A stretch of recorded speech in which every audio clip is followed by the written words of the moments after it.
Hello music lovers, welcome back.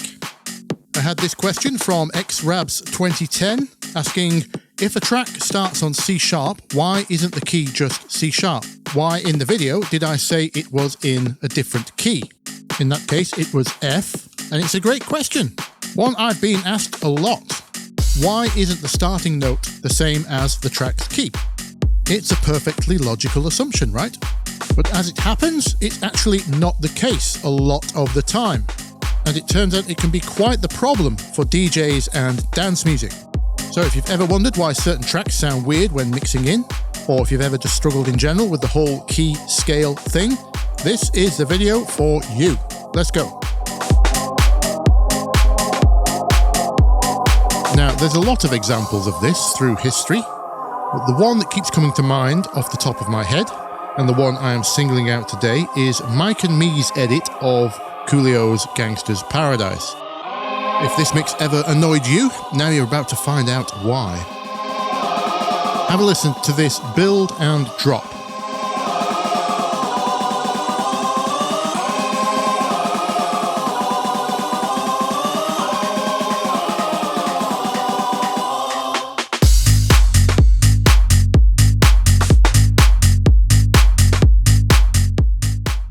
Does that not sound a little weird to you?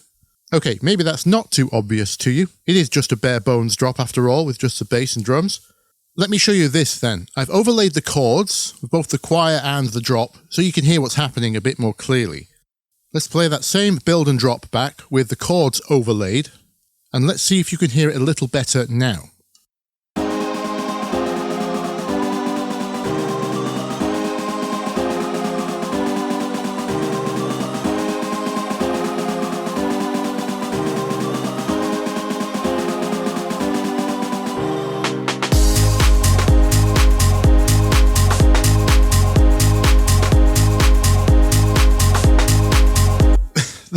There.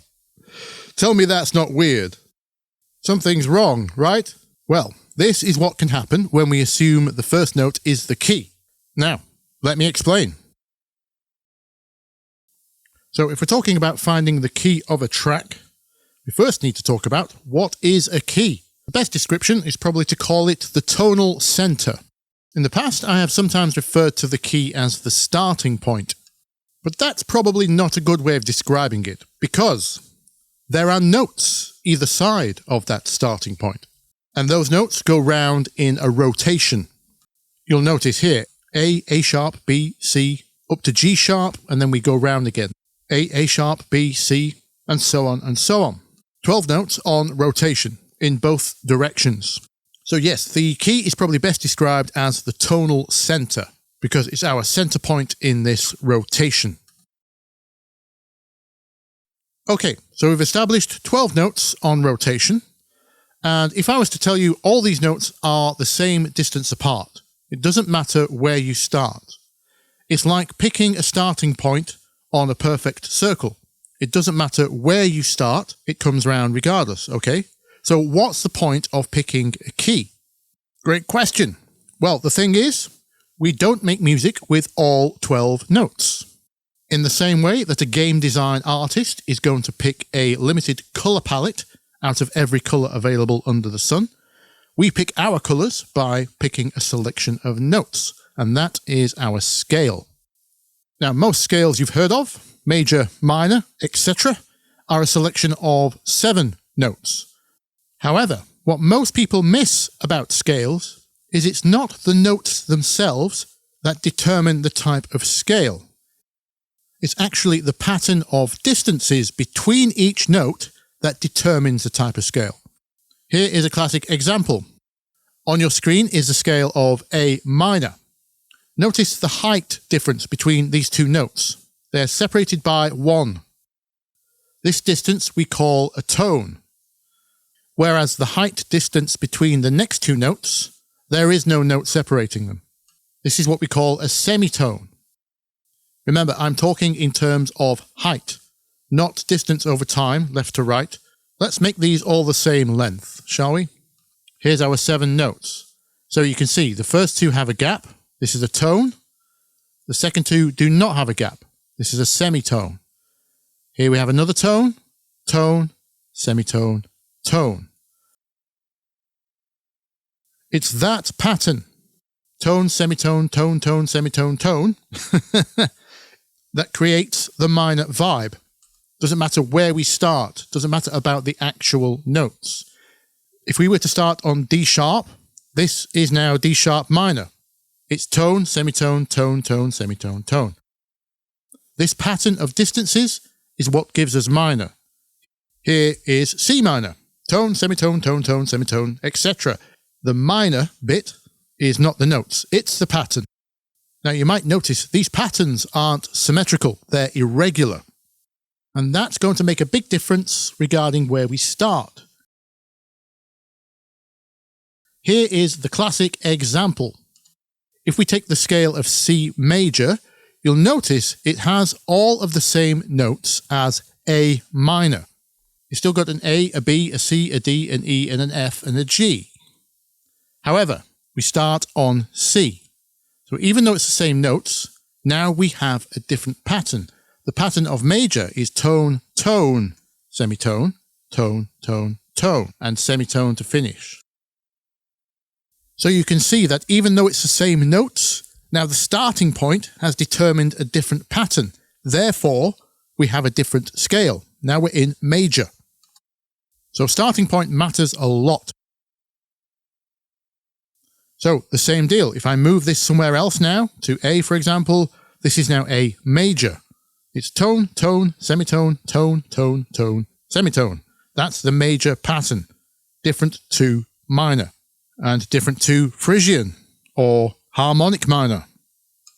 So hopefully you can see how the starting point makes different patterns, because these patterns are not symmetrical. 7 doesn't divide into 12 after all, and therefore different starting points make different patterns and therefore scales.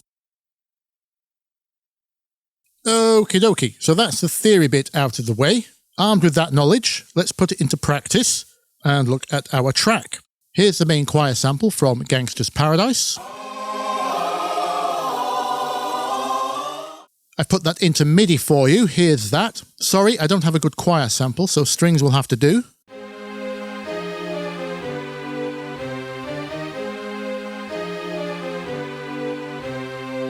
As you can see, we have 4 main chords. You can look at the bottom line here for your main clue.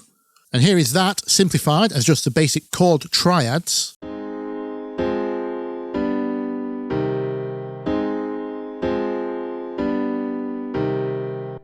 So that's what we're dealing with.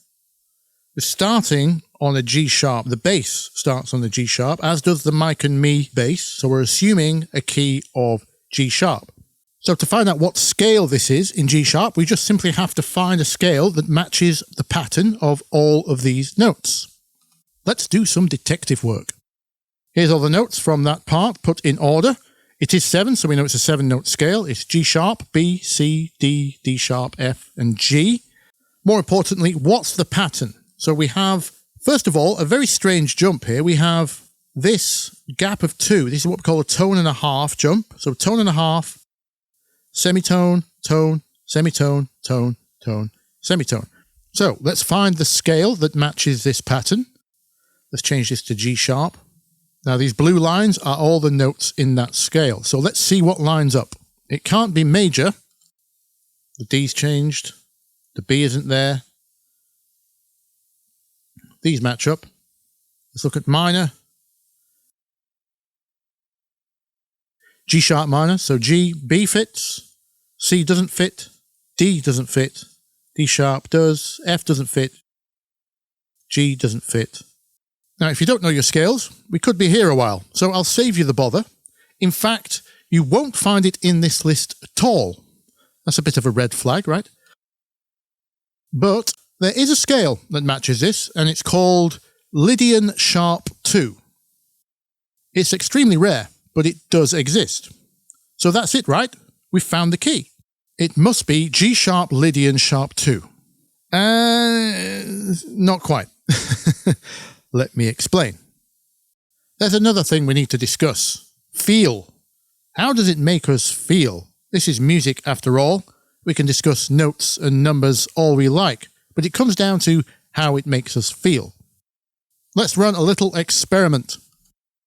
So remember that mic and me drop I showed you at the beginning?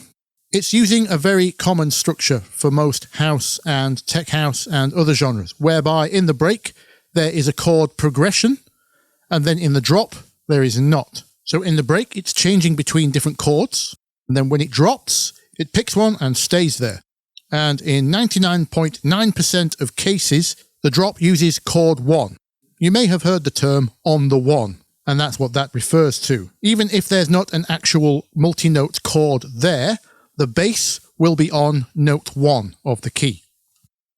And they do this because that is what feels best. 1 is where home is. It's where it just sits right. 1 is strong. It's solid. And when you assume the wrong 1, it's going to sound off. Okay, seeing as the response to the garage video was so wonderful, thank you very much everyone.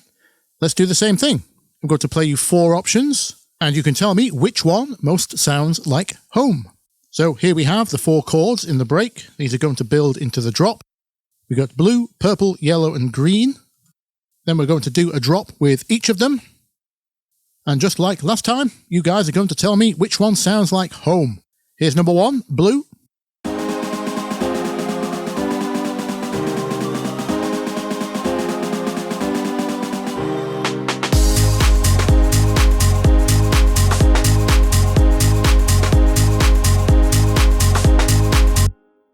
Here's number 2, purple.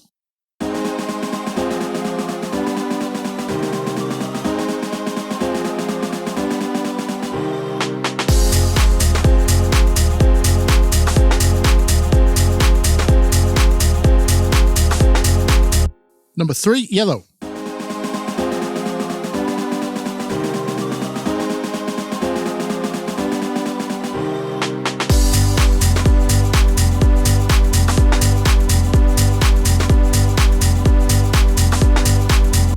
Number 4, green.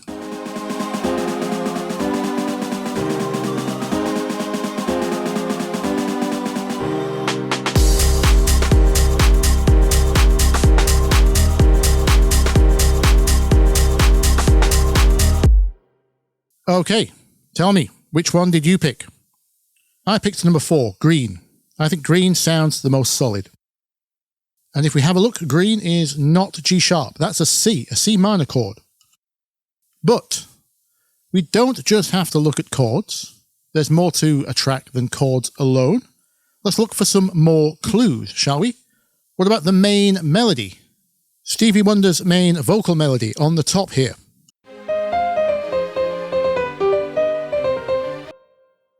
Yes, that's right. It's not a Coolio track. It's actually a Stevie Wonder track called Pastime Paradise. Stevie Wonder wrote the melody and the chords. Gangsta's Paradise was a remix, if you didn't know. Let's look at this melody.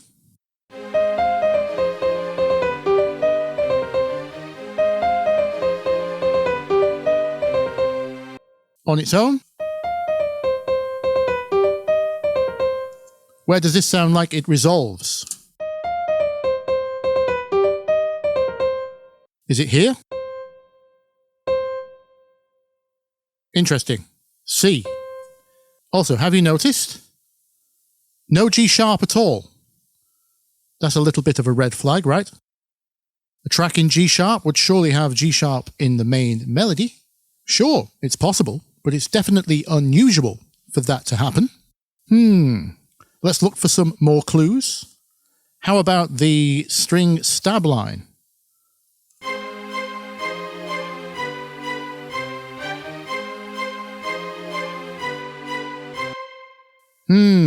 What do we have here? It's just a bunch of C's. Also, again, no G sharps. So, a lot of evidence pointing towards C. Let's take those notes from Gangsta's Paradise that I put in order earlier and rearrange them so we start on C instead. Let's move the G sharp over. Finish off our scale with a C here. Now, we have a different pattern because we've changed the starting point. We have a tone, semitone, tone, tone, semitone, and that tone and a half. Now, this pattern is fairly common. It's called Harmonic Minor. Yes, it's the scale we learnt about in last month's garage video, Harmonic Minor. So C Harmonic Minor would seemingly be a lot more likely than G sharp Lydian sharp 2. A lot of damning evidence there. Now, my last point here, you could argue this is all just semantics. As long as the notes are correct, it doesn't matter what you call it. And in a lot of genres apart from dance music, I would agree with you. But getting this wrong doesn't just affect your drops. We have another problem. DJ software, something else I've talked about previously on this channel. Your DJ software is going to categorize things into major or minor. That's it. You certainly don't have a Lydian sharp 2 option on there. Not that you would be able to find any tracks to mix in with that anyway. So, if you're going to mix this track in and out as G sharp, your only options are G sharp major or G sharp minor, which we know don't fit. You're going to run into all those note clashes where the scale does not match up, and it's going to sound just as out of tune as if you'd mixed two badly matching keys together. So, to summarise, between the commonality of the scales, those melody clues and hook clues, the DJ mix nightmare, and just the overall general feel of the whole thing, we can confidently say that this track is not in G sharp, it's C Harmonic Minor, which all means that G sharp, it means it started on chord 6. The chord progression was a 6, 4, 5, 1. There are no rules to having to start chord progressions on 1. If 1 is home, we don't always have to start at home to return home. The journey can be from somewhere else, returning home. There's no rules saying we have to start at home every time. And many, many tracks don't. So now you know why chord 1 isn't necessarily chord 1. I hope you learned something. If you did, you know what to do. There's also a link in the description to buy me a coffee if you wish. And until next week, I'll see you in the comments. Bye-bye.